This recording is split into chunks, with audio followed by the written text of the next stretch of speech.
भास का प्रसिद्ध नाटक कौन सा? स्वपन वासव दत्ता, ठीक है, स्वपन वासव दत्ता, ये भास द्वारा रचित है, ठीक है।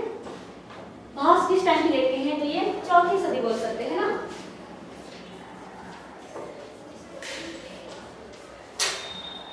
चौथी सदी। देखिए ये स्वपन वासव दत्ता जो है ये कुल 6 खंड बोल सकते हैं ना।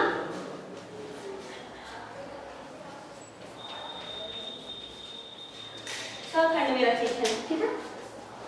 देखिए कहानी क्या होता है सुन लेंगे हम लोग ना। नाटक कैसा था? स्वपन वासव दत्ता कौन थी? एक राजा थे उज्जैनी या अवंती। अवंती की राजधानी क्या होगी? महेशमती या उज्जैनी, 2 राजधानी थी, याद है? हाँ 16 महाजन पढ़े हैं ना। अवंती के राजा कौन? चंद्रप्रद्योत, ठीक है।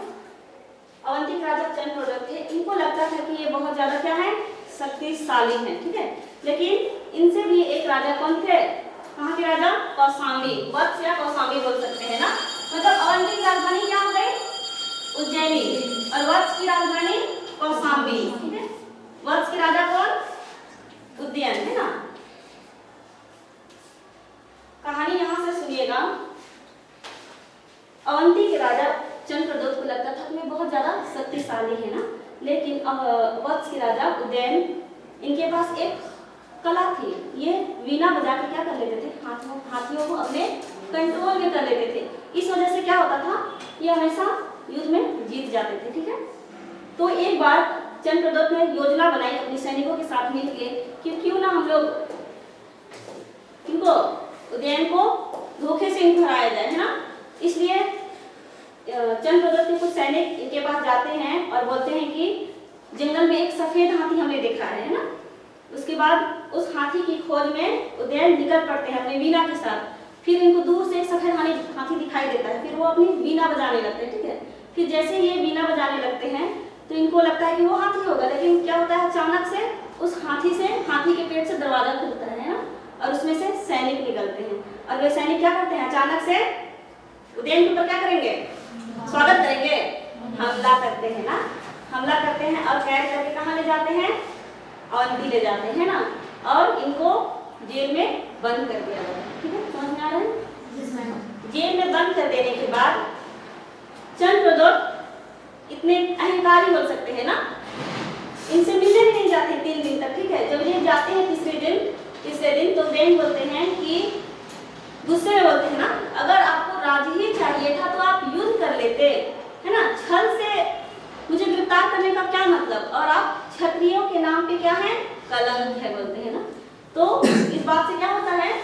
चंद्रप्रद्योत को क्या है? गुस्सा आएगा कि नहीं? गुस्सा आ जाता है ना। फिर लेकिन उनको बाद में लगता है कि जब वो बोलते हैं कि क्षत्रियों के नाम पे क्या है आप? कलंक है, तो उनको लगता है कि सच में मैंने क्षत्रिय धर्म के विरुद्ध कार्य किया है, ठीक है। इसलिए वे इसको रिहा करने के लिए रेडी हो जाते हैं। लेकिन एक शर्त रखते हैं, और वो शर्त क्या होता है कि आप जो वीणा बजा के हाथियों को अपने वश में करते हैं वे कला मुझे भी सिखाइए। अब ये उदयन के जेल में कैद था तो क्या ये आराम से सिखाएगा? वो बोलता है कि ठीक है, अगर आपको सीखना है तो आपको क्या करना होगा? मेरा अनुयायी बनना होगा, है ना, और मेरा हमको गुरु बनाना होगा। चंद्रप्रद्योत क्या थे? राजा थे। वो क्या एक राजा का गुरु शिष्य बनना चाहेंगे? नहीं चाहेंगे, है ना। इसलिए चंद्रप्रद्योत ने क्या किया? अपनी बेटी का क्या नाम था?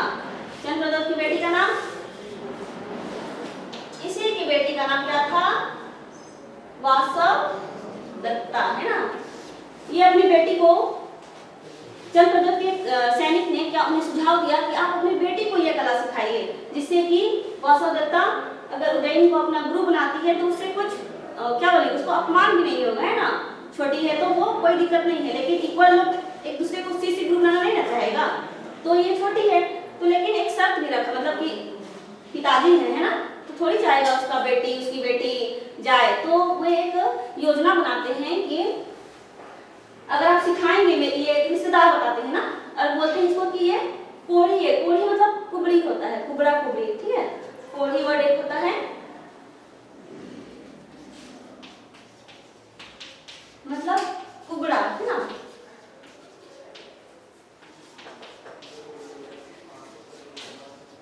कुबड़ा या कुबड़ी। तो ये बोलते हैं कि जो रिश्तेदार जो सीखेगी ये कला वो कैसी है, कुबड़ी है।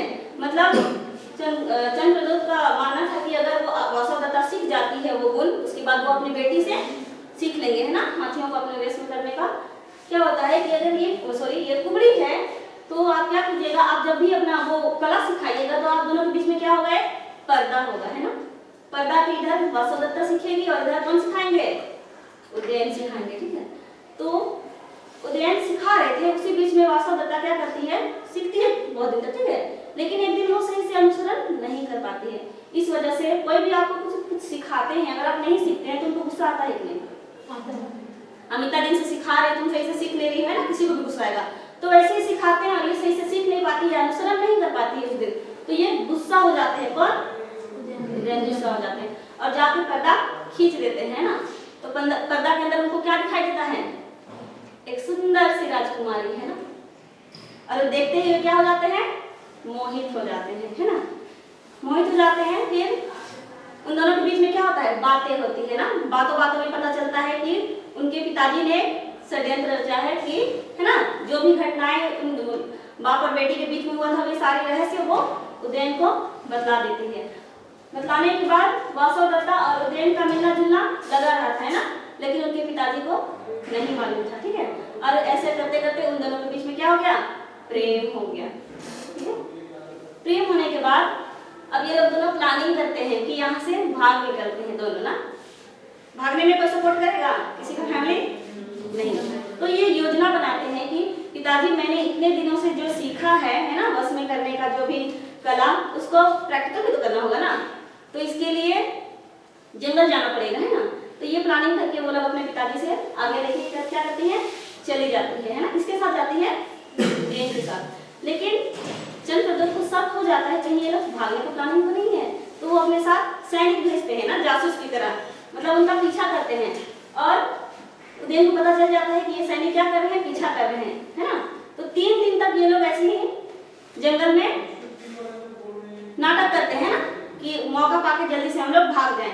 तो ये लोग क्या करते हैं, उदयन एक सोने की, क्या बोलेंगे, सोने की मोहरे, है ना, वो फेंक देते हैं, है ना, जिसकी चमक से सैनिक लोग वो सोने की मोहरे चुनने में क्या करते हैं, बिजी हो जाते हैं। और ये लोग मौका पाके भाग जाते हैं। भाग के कहाँ आते हैं, वत्स की राजधानी कौशाम्बी आ जाते हैं। कौशाम्बी आ गए, अब तो अपने एरिया में आ गए ना, अपना क्षेत्र में आ गए। अब यहाँ का सैनिक लोग, अवंती का सैनिक कौशाम्बी आएगा तो कौशाम्बी का सैनिक लोग छोड़ेगा? किसी का बॉर्डर क्रॉस कीजिएगा तो आपको क्या मिलेगा, उखाड़ दिया जाएगा, सजा मिलेगा। और सजा क्या मिलेगा, डायरेक्ट मौत के घाट उतार दिया जाएगा ना। उसी तरह से अवंती के यानी कि चंद्रप्रदोत के जो सैनिक थे कौशाम्बी के क्षेत्र में घुसते हैं, वैसे ही उनको मार दिया जाता है, ठीक है। उसके बाद राजकुमारी वासवदत्ता, है ना, राजकुमारी वासवदत्ता और राजा कौन, उदयन, इन दोनों का बहुत ही कैसे अच्छे तरीके से ना विवाह की सारी रस्में पूरी की जाती है और इनका विवाह होता है। देखिए शुरुआतों से ही, मतलब शुरुआत दिनों से ही इनका जो वैवाहिक जीवन था वो बहुत ज्यादा खुशहाल नहीं था, है ना। क्या बोलेंगे, समस्याओं के बादल इनके ऊपर हमेशा से शुरुआत से ही मंडरा रहे थे, ठीक है।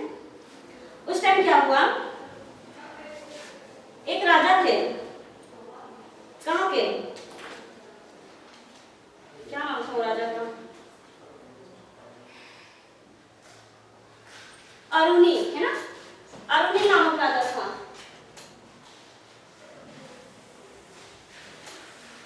अरुणी नामक राजा क्या करता है, कौशाम्बी पर आक्रमण करता है, ठीक है। कौशाम्बी पर क्या करता है अरुणी नामक राजा, आक्रमण करता है, जिससे उदयन का आधा राजपाट क्या हो जाता है, उसके हाथ से निकल जाता है ना। और इससे बचने का एकमात्र उपाय क्या था, मगध के शासक से हाथ मिला दिया जाए, यानी कि उससे रिश्तेदारी बढ़ाया जाए, ठीक है। तो मगध के राजा उस टाइम थे दर्शकी थे, ठीक है। मगध के राजा दर्शकी, ठीक। इनसे सहायता लेने का बात किया गया था। तो सहायता कैसे मिलेगा, जब तक आप रिश्तेदारी जोड़िएगा, है ना। तो राजा उदयन का एक मंत्री था यौवन रायन, है ना। राजा उदयन का मंत्री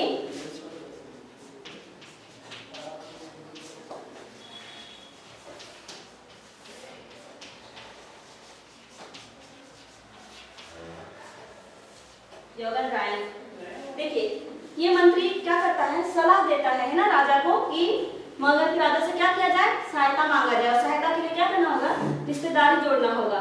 मतलब मगध के राजा दर्शकी की बहन कौन, पद्मावत, है ना, पद्मावती।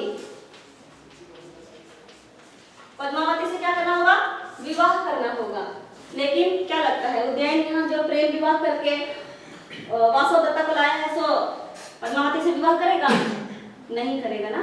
तो यौवन रायन और रानी कौन, वासवदत्ता, दोनों मिलकर क्या करती है, प्लानिंग करती है ना। क्या प्लानिंग करेगी, मरने का। ये लोग क्या करता है, राज का एक तरफ जहाँ महिलाओं का जो एरिया होता है वो एरिया में आग लगा देता है ना। आग लगा के ये लोग दोनों भाग जाते हैं, कौन, वासवदत्ता और कौन, यौवन रायन, ठीक है। ये दोनों भाग जाते हैं और अफवाह फैला देते हैं कि उस अग्नि में ये दोनों जल के भस्म हो गए, है ना। उसके बाद राजा उदयन क्या करते हैं, कितना दुख मनाएंगे ना, मतलब कितना अपने राजपाट छीनने का दुख मनाएं कि अपनी प्रिय पत्नी को होने का दुख मनाए, है ना। इस बीच में वे क्या करते हैं, राजा का धर्म निभाते हैं ना, यानी कि अपने राज्य को बचाने के लिए क्या उपाय है कि मगध के राजा से सहायता प्राप्त करना। और मगध के राजा से सहायता कैसे मिलेगी, उसकी बहन से शादी करके। तो वो क्या करते हैं, रिश्तेदारी बढ़ाने के लिए पद्मावती से विवाह करते हैं। और मगध के राजा क्या करते हैं, उदयन का जो साहसपन वो तो सुने ही थे पहले ही, वो देखते हुए वो मान जाते हैं। फिर ये दोनों का विवाह होता है, ठीक है। विवाह होने के बाद युद्ध में वापस ये क्या करते हैं, ये अग्नि से वापस अपना राजपाट प्राप्त कर लेते हैं, ठीक है। फिर एक दिन राजा उदयन सोए हुए थे और वो स्वप्न देखते हैं ना कि स्वप्न में क्या कर रही है, उसकी पत्नी वासवदत्ता आई हुई है। और स्वप्न में ही वे रोने लगते हैं। और ये जब सपना देखते हैं और वो सपना को राजा उदयन क्या करते हैं, अपने एक सैनिक को बतलाते हैं, ठीक है। वो सैनिक, जब वो सैनिक को अपना बतला रहा था स्वप्न के बारे में, उसी टाइम रानी क्या करती है, पद्मावती सुन लेती है वो बात को ना। सुनने के बाद रानी पद्मावती क्या करती है, गुस्सा बिल्कुल नहीं होती है, बल्कि वो उस बात का सम्मान करती है, ठीक है। और जब राजा उदयन क्या करते हैं, अपने राजपाट को वापस प्राप्त करते हैं, तो इस खुशी में रानी वासवदत्ता की माता पिता क्या करते हैं, उपहार स्वरूप अपनी बेटी का फोटो लाते हैं ना, उपहार स्वरूप लाते हैं ना। और एक कहानी है इस बीच में छूट गया कि जो राजा यौवन रायन थे, ये तो आ गए थे ना मरने का, वो लोग झूठी अफवाह फैला के। मरने के बाद ये लोग कैसा वस्त्र धारण किए थे, साधु का टाइप से, है ना। मतलब इसको साधु लोग कैसा वेश धारण करता है, देखें एकदम सिंपल कपड़ा ना, ज्यादा वैसा साज सज्जा नहीं। तो सिंपल कपड़ा में ये इसका मंत्री यौवन रायन और उसकी पत्नी कौन, वासवदत्ता, ये दोनों एकदम नॉर्मल कपड़ा पहन के जंगल में निवास करते थे ना। और उस टाइम ये वासवदत्ता वापस से पद्मावती के राज दरबार में आते हैं। और जो वासवदत्ता है, ये अपना नाम क्या रख लेती है, अवंतिका रख लेती है ना। अवंतिका नाम से ये पद्मावती की क्या बन जाती है, दासी बन जाती है और उसी के साथ रहती है, ठीक है। तो जब वासवदत्ता के माता पिता शुभकामनाएं देने के लिए आते हैं, है ना, शुभकामनाएं देने के लिए आते हैं और उपहार स्वरूप अपनी बेटी का फोटो लाते हैं। और उस फोटो को कौन देखती है, पद्मावती देखती है कि इसका सतुक तो किससे मिल रहा है, मेरी दासी से। उसी वक्त जल्दी से एकदम यौवन रायन आ जाता है ना, और बात को घुमाने का कोशिश करता है। लेकिन राजा उदयन क्या करता है, सारी चीजें समझ जाता है। फिर जाके वो लोग क्या करते हैं, माफी मांगते हैं और सारी योजनाओं को बताते हैं।